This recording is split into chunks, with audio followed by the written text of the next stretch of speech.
Shalom Israel. Before I start, I want to give all praises to Yahweh, Ba'ashem Yahushai, Wahara Kadash, double thanks to the elders and apostles in Israel, the Reuben teacher, the Akim, the Iwas and Bibles, and those pushing videos in truth and sincerity, to the brothers and sisters in truth. And this is Romans chapter 15, verse 4. It says, "For whatsoever things were written aforetime were written for our learning, that we through patience and comfort of the scriptures might have hope." And it says, "Whatsoever things were written aforetime was written for our learning." Now, these scriptures are the things that was written aforetime that we can learn from. Like in situations where, the scripture speaks about some of us, they have to die for this truth. When we look at the scriptures, we see how our forefathers and our foremothers as well, how they stood firm for the word of the Most High. And this is what we're meant to take to mind and use to encourage ourselves. If they can do it, we can do it too. So I just wanted to go over really a quick account of one of our forefathers who, stood stiffly for the word, as it says in Second Esdras 2. This is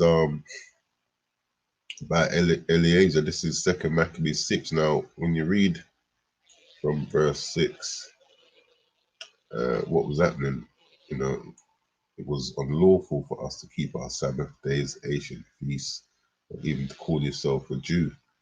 And you go down to verse 9, it says, um, those who wouldn't conform to the manners of the Gentiles would be put to death. So in verse 18, which is where I'm going to start, this is one of our elders, Eliezer, Salakia. Yeah, so it says, verse 18, 2 Maccabees 6 and 18, it says, "Eliezer, one of the principal scribes, an aged man and of a well-favored countenance, was constrained to open his mouth and to eat swine's flesh." So, trying to get our elder to defile himself with the pork. It says, "But he, choosing rather to die gloriously than to live stained with such an abomination, spit it forth, and came of his own accord to the torment, as it behooved them to come that are resolute to stand out against such things as are not lawful for love of life to be tasted." Verse 21 says, "But they that had the charge of that wicked feast, for an old acquaintance they had with the man, taking him aside, besought him to bring flesh of his own provision, such as was lawful for him to use, and make as if he did eat of this flesh taken from the sacrifice commanded by the king." So those that was keeping charge of this feast, what they did now, basically told him, bring your own meat, stuff that you can eat, and pretend that you're actually eating the defiled meat. And all of this was to really deceive the people so that they would eat. That in doing so, he might be delivered from death, and for the old friendship with them find favor. But he began to consider discreetly, and as became his age and the excellence of his ancient years, and the honor of his grey head whereunto he was come, and his most honest education from a child, or rather the holy law made and given by the Most High. Therefore he answered accordingly, and willed them straightways to send him to the grave. So, if he had done what they had requested, it says he would have been delivered from death. And, some of us will end up in situations like that where, if we bow to the will of Esau, they will deliver us from death that they're looking to put towards us. But this is but what did he do? It said, therefore he answered accordingly and willed them straightways to send him to the grave. So this is the kind of attitude, we're gonna need to have in that day, and hope that the Most High puts that spirit upon us to be able to act in accordance as our foreparents did.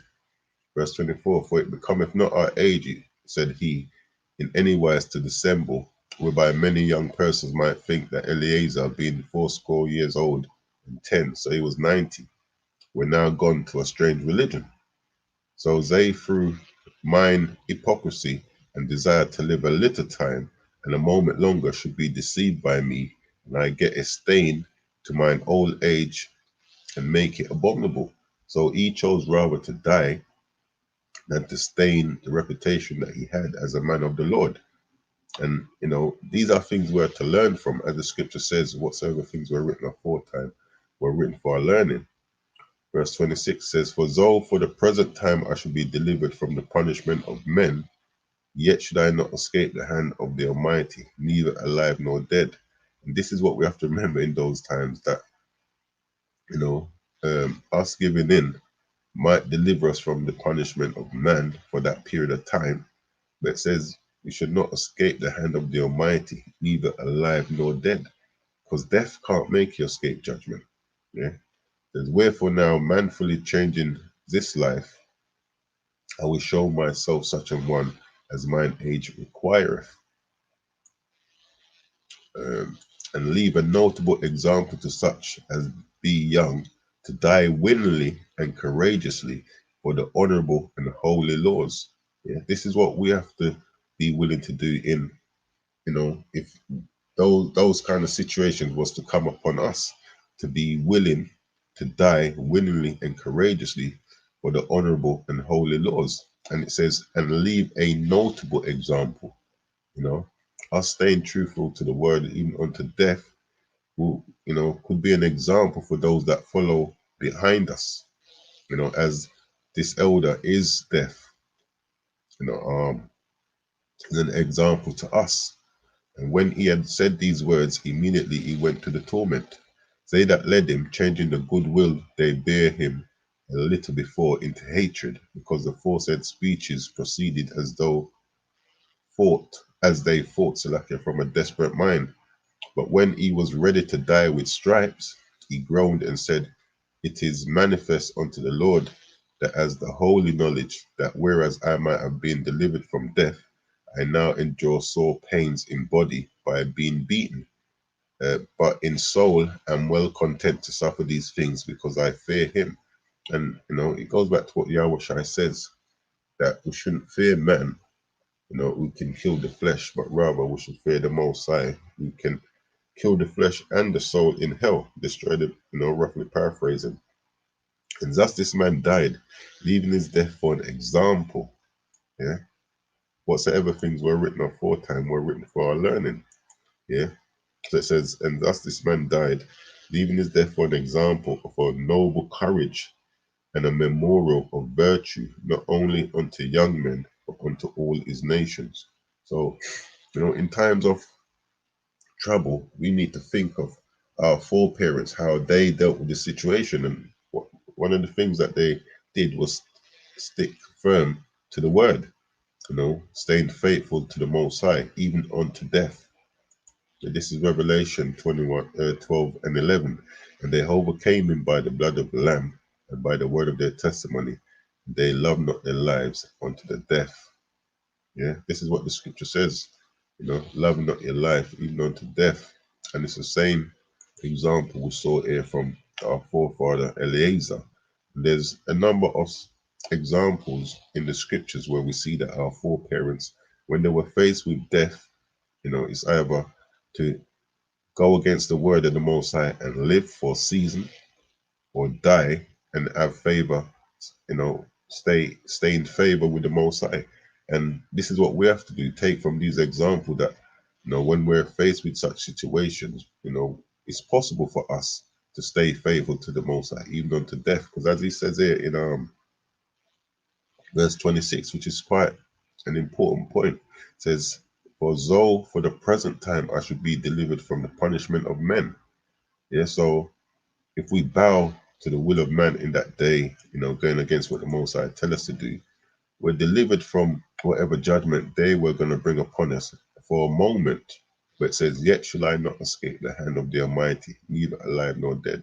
And this is what we have to bear in mind. We still ain't going to avoid the judgment that the Most High has for us if we go against his word. So, hopefully, we can use the scriptures to bring us encouragement to increase our faith in the Most High. Because like it says, I'll read that again, Romans 15 and 4, for whatsoever things were written aforetime were written for our learning.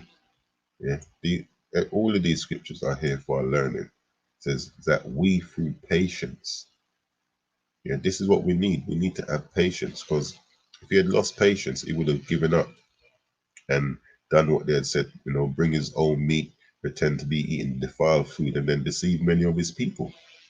Yeah, but he kept patience. That says that we, through patience and comfort of the scriptures, might have hope. And these situations should comfort us, knowing that it is possible for us to resist the devil in those times, and stay faithful to the Most High, because we've seen our foreparents who's left us example of such things.